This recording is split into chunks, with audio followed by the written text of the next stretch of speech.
Late January 2022, Maryland. The Montgomery County Police Department received the kind of tragic phone call any operator dreads. A man devastated at the prospect of losing his girlfriend. Montgomery County 911. My girlfriend, I think, overdosed. I'm trying to resuscitate her right now. And what is your first and last name? James Ryan. I'm doing chest compression. And is she breathing? She's not breathing. This was the voice of Dr. James Ryan, calling frantically for help. He'd found his girlfriend, Sarah Harris, unresponsive on the floor of the home they shared.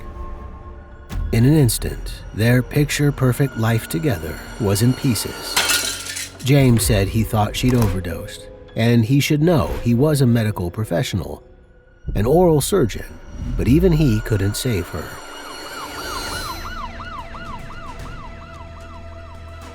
When the first responders arrived, they pronounced Sarah dead at the scene. The room was filled with paraphernalia, used needles, syringes, and bottles of illicit substances. My girlfriend, I think, overdosed. It really did appear to be what James said it was, a tragic overdose. But his relationship with Sarah was not quite what it seemed. Sarah Jane Harris. I'm James Ryan. It's not just that we say that we care, but we really do. A prominent dentist and an aspiring model, respectively, the couple should have been the envy of everyone around them, but the cracks were beginning to show. Family suspicions, a trail of text messages, and a relationship that began on uneven footing. How had beautiful Sarah Harris's life gone so wrong? And what role had her boyfriend played in it? Is she breathing? She's not breathing. Tonight on The Decoder, let's dive into the chilling story of Dr. James Ryan and Sarah Harris. Suspicious Dr. Ryan was behind her daughter's death. She wanted to help people. I started kicking and hitting her. Everything you could think of in terms of future marriage and children and family. You just found her unresponsive? This was the second time Montgomery County Police surrounded this Clarksburg home Tuesday. Dr. Ryan repeatedly tells Harris that he is bringing her drugs. Did she do any drugs yesterday while you were around her?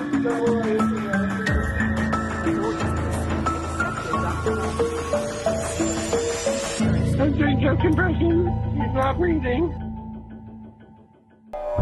Sarah and James lived in Montgomery County, Maryland. Just 45 minutes drive from Washington, D.C., its location makes it a place with a lot of opportunity, perfect for a young person like Sarah, who was 25. Its violent crime rate was also much lower than Maryland's as a whole. Raised just a little further north, in suburban Clarksburg, she was used to living in a safe environment, and her family couldn't have predicted that her move would result in a fatal tragedy. No, moving in with her boyfriend James was supposed to be a fairy tale. He was 48 and represented stability and success. His dental practice was thriving, and she was able to live rent-free in his house, free to focus on her modeling and their relationship together. But all this, on January 26, 2022, would come crashing down. Montgomery County Police and Montgomery County Fire Rescue Service responded to an address in the 13900 block of Godwit Street for the report of an overdose. Sarah Harris, a 25-year-old female, was discovered deceased in the residence. The first responders arrived at about 7 a.m., following James's frantic 911 call.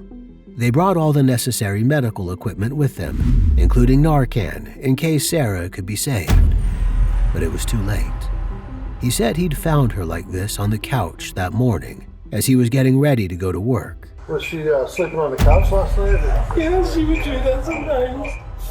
We're watching TV, and then she said you should probably go to bed because you're tired and you have to work tomorrow, so I did. What time did you go to bed? Probably about 10 or 11. While James was sleeping upstairs, he said his girlfriend had overdosed in the living room. This would be devastating for anyone, but especially for a medical professional who probably believed he could have saved her if only he'd woken up in time. It was little wonder he seemed in such distress. He also said that this had happened before, but in the past he'd managed to save her life. I did CPR and brought her back. He suggested that this was a habit with Sarah. She used to take propofol too. She used to steal that from my office. I've caught her before with like injecting herself with things. She was bipolar also, so could be really angry or could be really happy. The picture James painted was of a deeply unhappy young woman trapped in a cycle of drug use that was bound to end in tragedy one day. He tried to prevent this, he said, but she couldn't be helped. To the cops then, this initially seemed like it could be cut and dry. James was just the grieving boyfriend left to pick up the pieces of his girlfriend's destructive habit. But just 20 minutes later, Sarah's mom, Tina, arrived on the scene. She made a beeline for James. She started kicking him and hitting him, and she wouldn't stop until one of the cops dragged her away. She was distraught, as any mother would be, but her outburst of emotion had a target. It was clear she didn't trust James and that she blamed him in some way for her daughter's death. He'd been in the house overnight, after all, and if he'd woken up just a little bit earlier, he could have saved Sarah. But was there more to her mother's fury than irrational grief? To understand, we'll have to dive deeper into their relationship itself. Sarah Harris was born on December 5, 1996 in Clarksburg, Maryland. She had two older sisters, Victoria and Rachel, and an older brother, Christopher. The family was tight-knit. Sarah did well in school, particularly in languages. She learned German, Spanish, Russian, and American Sign Language. She was a creative kid, interested in traveling and photography. This translated into her passion for modeling as she grew up. In 2020, she won the Miss Maryland Petite pageant. At 24, she could have felt on top of the world. But she had her problems too. When she was around 14, she started to have depressive episodes. To deal with them, she experimented with drugs, the way a lot of young people do. It didn't seem that serious, and though she carried her depression with her into adulthood, she seemed to be doing better. But a beauty pageant can be mentally trying for anyone, even those who don't have existing problems. Did it mess with her self-esteem, even though she won? It's hard to be sure. What we do know is that it was only later that year that she met Dr. James Ryan. James was born on April 27, 1973. He was very well educated, having received scientific and medical degrees from Stony Brook University, Northeastern, New York University, and Harvard. He'd started out in cardiovascular technology, but in the early 2000s, he discovered the passion that would steer the rest of his life: dentistry. In January 2016, after a multi-decade successful career, he started his own oral surgery business. It was this business that Sarah walked into in October 2020, looking to have her wisdom teeth taken out. James was the only practitioner at his business, so he performed the surgery. It was hardly the most romantic meeting of all time. A few weeks later, Sarah went back to James because she thought she had a possible infection. He had a look at her teeth and sent her on her way, never thinking she'd hear from him again. But a short while after that, she received a text from a number she didn't have saved. It was from James. He said he had a position open at the surgery for a surgical technician. Now that she'd won the beauty pageant, she was still deciding what she wanted to do with her life, and she needed a job. This seemed like the perfect opportunity. He didn't ask for her resume, just told her to come in for a working interview. She did, and he hired her almost on the spot. Sarah went from patient to employee in just the space of a month. It seemed almost too good to be true, but she was soon to turn into a girlfriend as well. James was 47 at this point. He'd been married before, was divorced, and had 3 adult children, as well as a baby with another woman he was currently seeing at the time. But he was deeply attracted to Sarah. Had he hired her on this pretext? Or had his feelings developed organically as they worked together? Either way, that Christmas, he gifted her a diamond necklace, a clear signifier of his intentions. Sarah's mom, Tina, sensed trouble in the air. She tried to warn Sarah off going out with James, but Sarah agreed to have dinner with him in January 2021. He was an accomplished professional with multiple degrees, a stable income, and a seemingly generous personality. All these things were attractive despite the age difference. He leased a new car for her and took her on various vacations. Soon enough, she moved into his house. Sarah seemed deeply in love with him. She left a voicemail for an ex of hers, waxing lyrically about James. I just hope that you're happy that I'm with someone who truly, truly loves me. I've never trusted anybody as much as I've trusted the man that I'm with right now. Professionally, emotionally. You never let me in that way. James seemed to want her family to like him too. He spent time complimenting her mom, and he hired her sister, Rachel, to be the practice manager at his dental surgery business. Things were going great for the couple. That is, if you didn't look too closely. That summer, when Sarah and James had been seeing each other for nearly 6 months, Sarah went to several events with her family. They noticed that she was always wearing long sleeves, even in the hot weather of a Maryland summer, like she didn't want anyone to see her arms. She'd also lost some weight. What was she hiding? Had she gone back to her teenage drug use? After all, long sleeves are a common method IV drug users can use to cover their track marks. Sarah was also struggling mentally at this point. She'd gone to a psychiatrist who diagnosed her with bipolar disorder, and things got worse as 2021 progressed. On October 28th, her mom and her sister Rachel went to her and James's house to check on her welfare. They found her high and the room full of drug paraphernalia, including used syringes, saline bags, bloody clothing, and empty drug bottles. This bright young woman had fallen into a spiral of drug use while living with her medically trained boyfriend right under his nose. Tina was horrified at the scene and at the state of her daughter. I asked to see her arms. She said, "No, Mama." But I grabbed her arm and I pulled at the sleeves, and her little arms were covered in needle marks and bruises. She insisted that Sarah move out of James's house and come back home where her family could take care of her. She wanted to call the authorities, but Sarah wouldn't let her. And a few days later, James came knocking. Sarah went back with him, but her troubles weren't over. There was a similar incident that December. Rachel again came to the house to check on her little sister and found the same scene of drug-related chaos. The bottles of drugs included ketamine, propofol, and midazolam.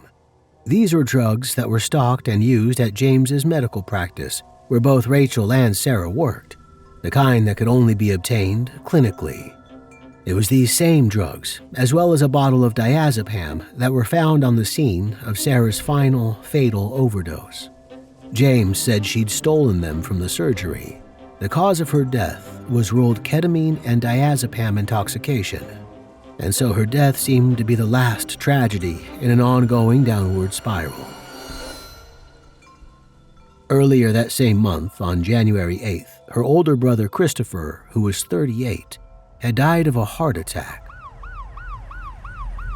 Perhaps this had been the last straw for an already fragile Sarah. That was how James presented it anyway. But the fact of Sarah's mother's fury remained. Why had she reacted like that? What role had James really played in his beloved girlfriend's death? That same summer, when Sarah had been noticed wearing only long sleeves, she and James seemed to be fighting a lot. On a trip to Florida, she said to her mom, "I hate him. I don't want him to be here. I want to go home." She was much younger than James, but the pressures of a still new relationship can get to anyone. But it set off alarm bells in her mom's head. On another trip to Key West, James apparently got drunk and confessed to Sarah's mom that he'd first noticed Sarah when she was only 14, playing at the park with her friends. At that time, she'd worked at a local toy store, so he'd taken his own kids in there just so he could see her. He did the same when she started working at a restaurant. This was undeniably obsessive behavior. It suggested that James had been nurturing an infatuation with Sarah for many years, and now that he had her, she seemed to be wasting away. So the horrible possibility arose that she'd started using drugs and finally overdosed to escape a controlling, obsessive relationship. This wasn't necessarily enough to charge him with murder, however, no matter how awful it might have been. For those first few weeks after Sarah's death, James walked free, operating on clients at his practice, seeing his kids from his previous marriage. But Sarah's family wouldn't stand for this. Rachel, in particular, who'd always been protective of her younger sister, was hard at work to uncover the truth of what had happened. After Sarah's death, Rachel was able to access her social media accounts. What she found there was chilling, and she began to create a dossier of her sister's text conversations with James between March 2021 and January 2022, where James had portrayed himself as an innocent bystander in Sarah's drug use, helpless in the face of her addiction. These messages told an entirely different story. In the early days of their relationship, she was struggling with anxiety and having trouble sleeping. James offered her a quick solution. He said, "I can give you an injection. The anxiety will be completely gone in 6 seconds." He was the one who'd instigated her drug use. He'd suggested it. And furthermore, he procured the materials to sustain it. On June 12, 2021, for example, she asked him to bring IV bags, tape, and gauze. They'd apparently just had an argument. She said, "Get a tape and gauze," and "Why were we even fighting?" James replied, "No idea, tired and bad dreams," and apologized. He said, "I love you so much." She returned, "Love you, drive safe," alongside, "Can you get regular 20-gauge needles?" Her drug use was clearly deeply intertwined in their relationship itself. They traded affections alongside requests for drug paraphernalia, and it wasn't only Sarah who was using. On September 7th, he texted her, "I'm trying not to do so much and taper to nothing. Hard in this stupid area." His employees at his dental practice had previously complained to Rachel, who managed it, that they suspected James was using drugs at work. They'd once found him asleep in his office and had been unable to wake him up. He only became responsive when they used ammonia smelling salts. So he was trying to slow down his use of substances, perhaps for the sake of his professional life. But being a professional, it was him Sarah looked to for support. And he wasn't trying to help her quit. No, instead, he was encouraging her to use more and more substances.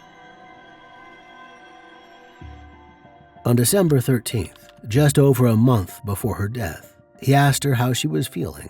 She said, "I'm feeling really tired." He replied, "I bet. You didn't sleep well last night." She said, "Yeah, I don't know what to do." James, of course, had a solution ready at hand. He told her, "Take 3 diazepam and 1.5 Xanax, empty stomach. Eat a grapefruit juice or grapefruit. It makes the meds way more potent. Smoke a bowl if it doesn't help in an hour. Don't drink too much water after the meds. It will dilute them." 2 days later, she messaged a friend of hers asking for cocaine. She told him she'd overdosed the other night on ketamine. She said, "I needed CPR for 5 minutes. It was very scary. I've learned a serious lesson. I don't want to die. I just want peace again."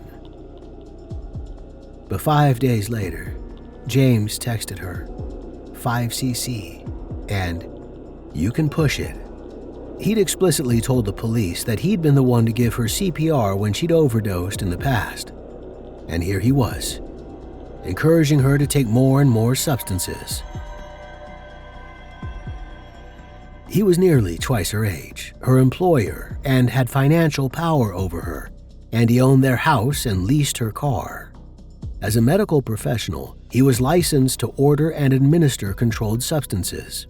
He had access to all the drugs in his surgery, and he gave them to Sarah frequently, even, it seemed, as she was sleeping.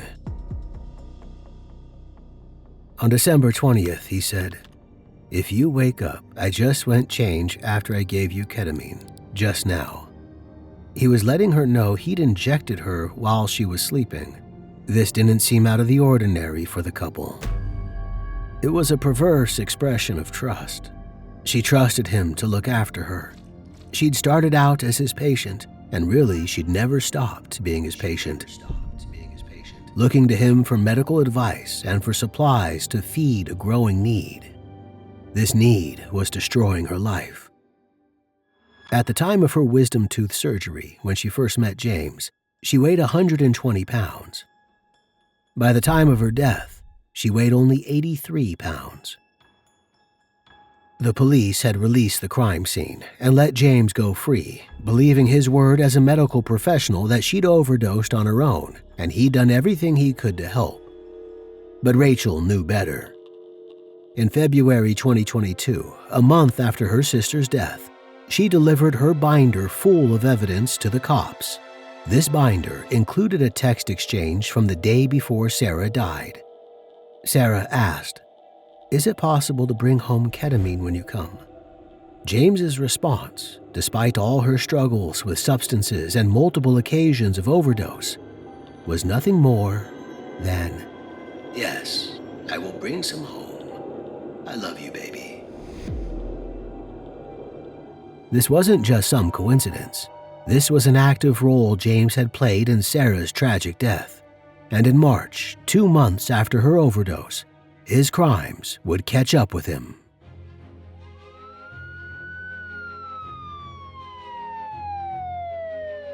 On today's date, Dr. James Ryan was taken into custody as he was going to his practice. He has been charged with second-degree murder and related crimes. They were specifically charging him with depraved heart murder. This is a subcategory of second-degree murder that doesn't require the prosecution to prove that the killer intended to kill their victim, only that they knew that death was possible, even a probable result of their actions, and they carried out those actions anyway. James didn't necessarily want to kill Sarah, but as a licensed medical professional, he knew that overdose and death were extremely likely if she continued to take drugs like ketamine the way she had been, and he kept on giving them to her anyway. He pleaded not guilty. In August 2023, his case went to trial. Some audio recordings of the case are available, and they paint a picture of a vicious legal battle. The prosecution's arguments that James was an abusive, controlling partner who created Sarah's addiction to make her dependent on him, versus the defense's position that Sarah had become addicted on her own and had been stealing the drugs from work herself. But behind closed doors, he was conducting a deadly medical experiment on his 25-year-old patient turned employee turned live-in girlfriend. Meanwhile, the defense pointed to a text message Sarah had sent James a few months before she died. She said, "I've lost my will to live." They also tried to introduce a Facebook post she'd made about her brother's death, saying, "Never goodbye. I'll see you soon, big bro." The judge ruled that this was prejudicial, so the jury was not allowed to see it. But the suggestion that her death had been suicide had practical, evidential problems. The drug bottles, according to forensic experts, were too far from her body to have been self-administered. There had to have been another person there, helping her inject them. That person had been James. James did not testify. His team tried to portray him as a loving boyfriend who'd only tried to help, using his medical expertise to keep Sarah hydrated, and saying that if he had provided her with drugs, it was only so she wouldn't go out and buy something potentially dangerous on the street. But the jury did not agree. All new tonight at 9, a Montgomery County oral surgeon is found guilty of murdering his girlfriend who died from an overdose last year. 50-year-old James Ryan from Clarksburg faces up to 55 years in prison for the death of Sarah Harris. Jurors found him guilty of second-degree depraved heart murder and involuntary manslaughter. Sarah's family was relieved beyond words, even as it was a hollow victory. She will forever be missed by all of us. We're satisfied that justice was served with the conviction of James Ryan on August 25th of 2023. However, there were really no winners in this case. We all lost something. Our family lost our beloved Sarah. James Ryan has lost his freedom, and his family will suffer for that. A depraved heart murder is a difficult thing to prove, and it doesn't necessarily carry the same severity of a sentence as other kinds of murder. They spoke at James's sentencing trial to put across the sheer depth of victim impact. Rachel said, "He is a predator. He is a wolf in sheep's clothing." And Tina, Sarah's mom, begged the judge to imprison him. "Please. Put behind bars until his life is risen." James made his own statement, apologizing for what he'd done. The words do not exist to convey and express the level of remorse I feel. His defense team highlighted his own mental health struggles and extensive drug use as potential mitigating factors for his sentence. But the fact remained. He was a murderer, and his sentence reflected that. It is the sentence of this court that you be committed to the Maryland Division of Corrections for a period of 40 years. Alongside the time he received for the other counts, James Ryan was sentenced to a total of 45 years in prison. He's likely to be eligible for parole in 20 years, and in the meantime, he's appealing his conviction. Days after he was charged, the dental board allowed him to turn in his license rather than forcibly revoking or suspending it. He also had the option to petition to reapply for it 2 years later. This was just a further insult to Sarah's family, who recognized that it was because of his authority as a dental professional that he'd been able to destroy Sarah's life so thoroughly. They're now fighting to change the laws around dental oversight to make it stricter, and to prevent this sort of tragedy from ever happening again. What do you think about this horrifying story? Let us know your thoughts in the comments below. Until next time, stay safe, keep up with our channel, and we'll see you very soon on the Decoder.